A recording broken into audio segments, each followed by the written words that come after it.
Choose your destiny. Flawless victory.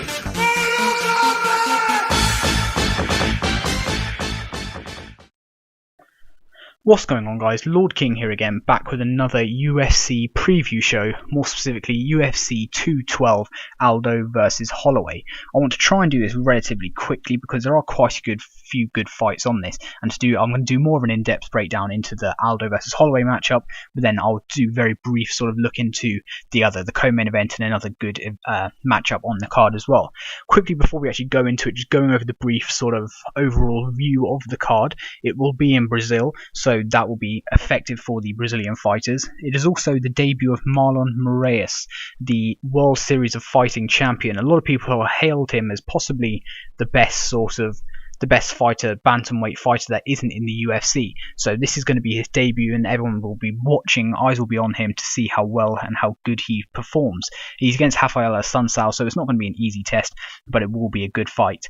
In other words, in other news, Anderson Silva was also due to be on this card, but that did not come to fruition. He was meant to fight Kelvin Gastelum, but Kelvin Gastelum failed a drug test for having marijuana metabolites in his system after his last fight. He blames the Brazilian Commission for not lying, but over complicating things, and they obviously say that he had the marijuana metabolites in his system, so we'll never know what happens. But this is your card right now that you can see on the screen. Again, Jose Aldo, Max Holloway, that is one we're all looking forward to and looking at the most. Aldo being the main champion, the actual holding of the belt, the current champion, and Max Holloway being the interim champion after beating Anthony Pettis for the interim title. Again, this card, mainly these top three events, as you can see: Aldo, Holloway, Gadelha, Kowalkiewicz and Belfort versus Marquardt are the main ones we're all looking at here. But then obviously there are some other very good fights, as I mentioned: Sunsao versus Moraes, Bangbos is fighting. It's the card is great. We have some English sort of prospects, Jimmy Wallhead, not prospects, English fighters, Wallhead, Silvers. It is a very good card, and I'm hoping everyone can watch it. A quick note: if you haven't seen my Gustafsson versus Teixeira review, do go check that out because that was a great card as well. Let's go into it. Aldo versus Holloway now. So now a little bit of a background into the actual fighters themselves. Aldo is 30 years old, and he's actually fighting out of Brazil pretty much. If you've ever seen Aldo's interviews, he is the Brazilian guy. He doesn't really speak English. You always need a translator, so he's always kept to his roots. He fights out of Nova União. That may be Nova União. Not my Portuguese isn't the best. And he is basically he's a Muay Thai predominant stand-up fighter, but he has got incredible wrestling, and his jiu-jitsu is, again, ridiculous as well. He's one of those sort of proper Brazilian fighters who's learned the martial arts all the way around. He's very, very well rounded, and again, arguably one of the best featherweights in the world, possibly the best featherweight ever, apart from that one fatal loss we will come to eventually. I'm sure you all know who I'm talking about.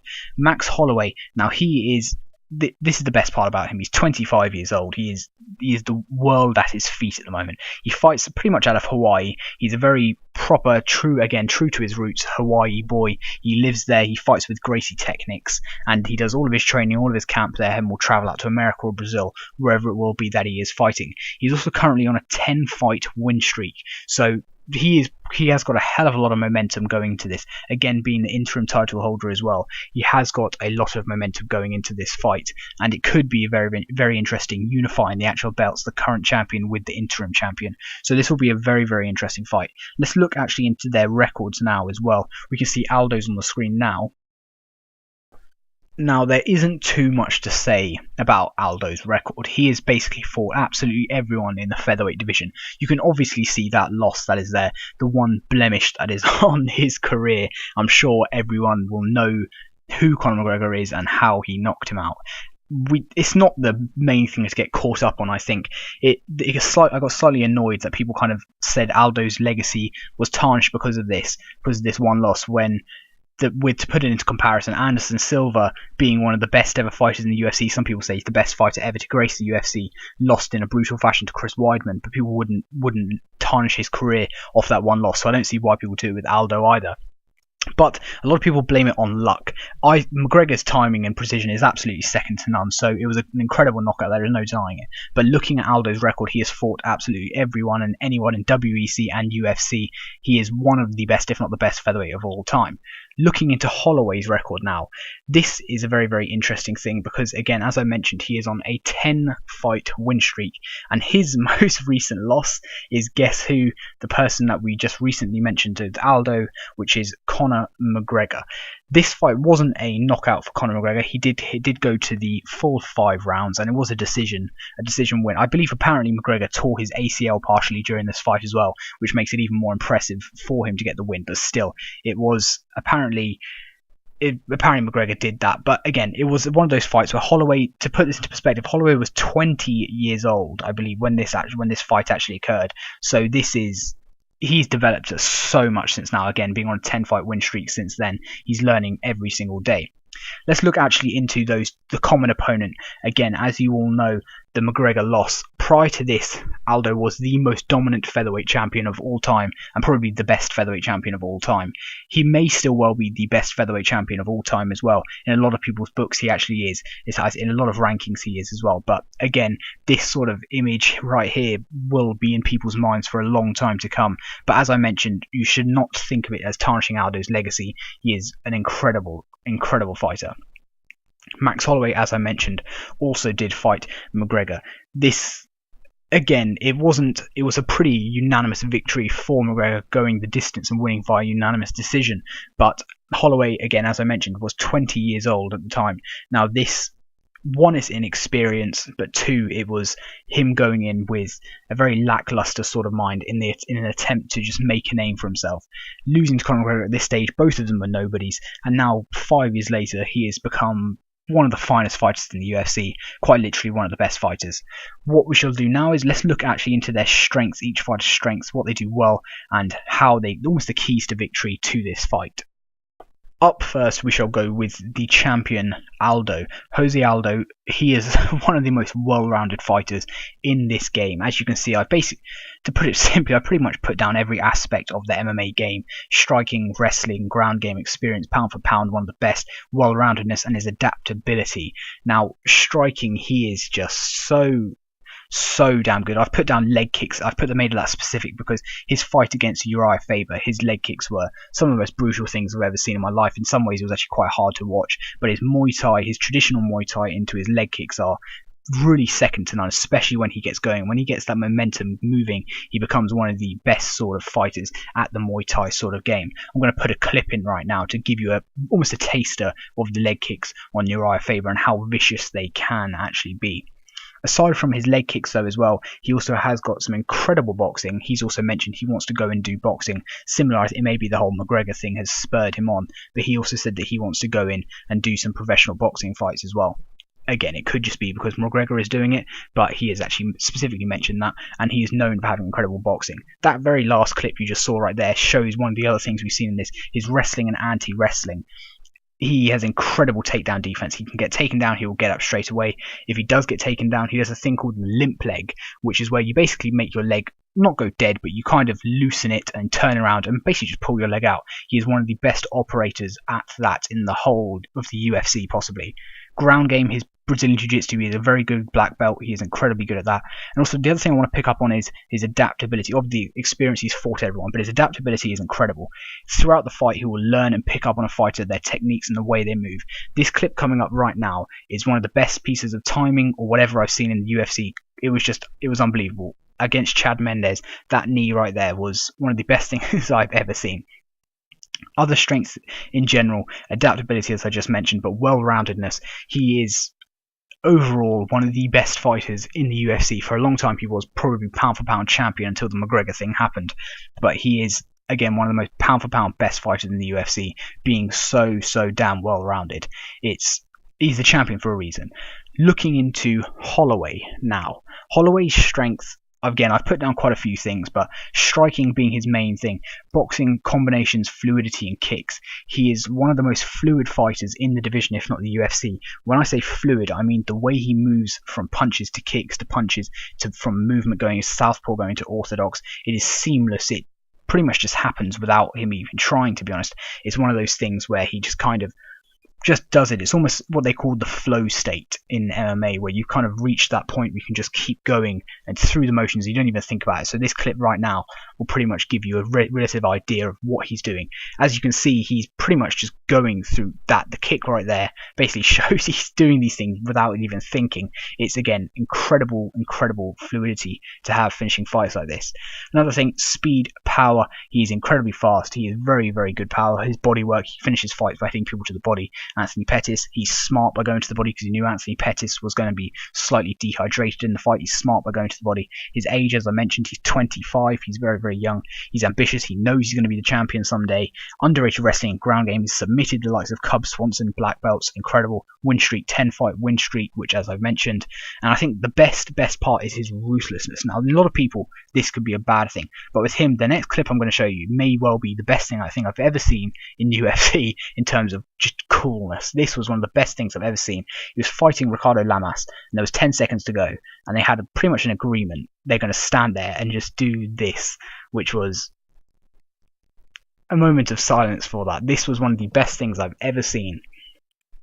It was unbelievable. Again, it just shows his ruthlessness and what he can do. So now let's look into the statistics and the good things that we could pick up on here. KO and TKO rate, Aldo does pip this one, again with experience. Despite Max Holloway's age, he's 25, but he's only had about 9 fights less than Aldo. 8 fights less than Aldo, so he has got that sort of experience on his side for age as well. So he's a very well-rounded fighter. KO, TKO rate, not too dissimilar. Decisions, height. Holloway is a very big fighter. He has got that McGregor sort of thing about him. He's quite a tall fighter, so that could play a sort of advantage. The reach being very similar though, so it may not have the biggest sort of impact. Striking sort of statistics. What we have is landed per minute. Holloway takes this quite distinctly, to be honest. 5.67 significant strikes landed per minute is absolutely huge, which tells me he is a volume sort of puncher. Again, as I mentioned, with the fluidity and combinations, he goes through these things like nobody's business. He can rattle them off without even thinking. So it is great. It is great stuff to see. But again, the problem is that absorbed strikes per minute, which is relatively high. And if Aldo catches him, well, it could be a bad thing to happen to him. Grappling, the statistic I want to take from this is they both have great takedown defense, but Aldo's takedown defense is just so damn high. 92.31%, maybe one of the highest sort of takedown defenses in the whole of the UFC for someone who has fought that many fights. It may well be the highest. It is absolutely phenomenal. Again, showing Aldo's sort of anti-wrestling style of things. He is an incredible fighter when it comes down to that. These are going to be the sort of keys, I think, the grappling side of things. If Aldo can start getting off his Muay Thai and maybe start getting off his kicks and things, then he could just try and keep it standing. But where I've mentioned Aldo is one of the best well-rounded fighters in the UFC, he could try and take Holloway down and try and implement some of his ground game. That could be quite a big thing for Aldo, and I wouldn't be surprised if we actually do see it. So this fight, I don't think I actually have a prediction for this fight. It's more so one I want to enjoy for myself anyway. But write down who you think will win in this fight as well, because it'll be interesting to know everyone else's opinions if you do get to see this video. I'm going to go now very briefly into the co-main event, Claudia Gadelha versus Karolina Kowalkiewicz, and then also a little bit on Vitor Belfort and Nate Marquardt, which will only be a few more minutes. So do stay tuned. Very briefly going over these next two fights, Claudia Gadelha versus Karolina Kowalkiewicz, both very well-rounded fighters. Claudia Gadelha being more of a brute sort of wrestling style, jiu-jitsu style fighting, with some very good stand-up as well, but she is a very good wrestler, and I'm assuming that is what she's going to try and implement in this fight. Karolina being more of a Muay Thai sort of style fighter, try and keep it standing up, and again, that style of things is her thing. So again, it's a clash of styles, which normally make the best sort of matchups, so it's kind of going to be who can implement theirs the best. Claudia Gadelha possibly taking Karolina down, or Karolina doing some very good stand-up on her and using her long life cardio in a sense to try and keep this fight going for a while. It could be quite an interesting one, as again it's very nice when, as I mentioned, when styles clash. It's in this sort of sense, it's great to see. Let's look into the actual individual records now, and we can take a little bit more look into that. Now, what we have here for Claudia Gadelha is a good. I've shown her Invicta and UFC record. Invicta because it is a subdivision of the UFC, as I did with Aldo with his WEC record. The two losses to Joanna Jędrzejczyk, arguably she won both of these fights. I can see reasons as to how she would have won both of these fights. One was a split decision, one was a unanimous decision. A lot of people say the unanimous decision was actually for Claudia Gadelha as well, which is an interesting sort of thing. But again, both of the losses have come to the champion and maybe one of the best pound-for-pound fighters in the UFC, which is Joanna Jędrzejczyk. Claudia Gadelha is an incredibly well-rounded fighter and implements her game without fail. She's very, very tough and very dominant in most of the fights that she faces. Looking into Carolina's record now, again, the one loss that she has is against Joanna Jędrzejczyk. Now, Carolina was like the first person to properly rock Joanna Jędrzejczyk, so she actually pretty much hurt her. It was a little bit of a blip at the time, but she pretty much hurt Jędrzejczyk, and she couldn't unfortunately capitalize. And then Joanna Jędrzejczyk basically finished the fight out and won with what I thought was a convincing sort of win, to be honest. But again, both of them have lost to this one key fighter, Joanna. Now, I'm not sure if this is showing that neither of them can beat her, or maybe they can both have close fights with her. There's a lot of things people can take from this, but what I think the main thing to note is that both of these fighters have gone to decisions, unanimous decisions and split decision with the best of the best in the division. So it shows their caliber is up there. They have got that sort of caliber to hang with the best and do it with the best as such. So this is probably the best sort of fight in a sense, where we have basically number one and number two, apart from the champion, going at each other for that, again, number one contender spot. So who will have the next rematch with Joanna? So it could be very, very interesting. Now, very briefly, actually looking over the significant stats from this, record-wise, again, they are relatively similar. They're not too dissimilar in sense of wins. KO, TKO rate, they don't really get too many of those. Submissions, this is quite interesting because Gadelha, as I mentioned, her jiu-jitsu and ground game is very, very strong, so she can submit people. Decisions, here we go. So Carolina tends to go to quite a few decisions, so it could favour her if this does go the full 3 rounds. Having said that, though, Claudia Gadelha, again, she has been 5 rounds, and she did do relatively well in those 5 rounds. Again, being in the first 3 or so, she was incredibly explosive, so it could be quite an interesting thing for her if she does almost implement that similar sort of game in this one. Height, again, relatively similar. Reaches, again, relatively similar. Onto the significant strikes now. Now, surprisingly, Carolina only has about roughly 1 more strike landed per minute. Now, obviously, 1 strike could be the end or the end of a fight, but I mean, I expected the Muay Thai specialist almost to have a little bit higher than the wrestler person. But I think what this shows is Claudia Gadelha's sort of transition from wrestling to Muay Thai striking is incredibly good, and she, as I mentioned, she has got some very, very good striking. What we can see from this is, even though it is a very, very small margin, she is slightly more efficient with her strike. So Claudia Gadelha throws less, roughly 1 less, but then she does have a slightly better accuracy. Carolina also absorbing a little bit more strikes as well. Again, these stats they're very nitty. I'm looking into them quite a lot. The differences when it comes down to an actual fight are very, very marginal again, but what we can say is marginal things in fighting can be the biggest differences. Sometimes the smallest things can be the biggest. Onto grappling. As I mentioned, takedown average. Now, I'm not sure if Carolina has that sort of stat there because she's never landed a takedown, or never tried to go for a takedown. I'm not sure if that is the reason, but Claudia Gadelha's takedowns are absolutely phenomenal, and so is her ground game. Now, what I'm doing now is, for maybe 1 or 2 more minutes, I'm just briefly giving a bit of a homage to these gentlemen here, Vitor Belfort and Nate Marquardt. I'm not really going to go into the actual details of this fight, to be honest. Well, I probably won't at all. I just wanted to kind of give a bit of awareness update that Vitor Belfort is fighting Nate Marquardt in what most likely I think it will be Vitor Belfort's last fight in the UFC, and quite possibly Nate Marquardt's last fight in the UFC as well. Now, if you don't know these two, both of these probably are future Hall of Famers.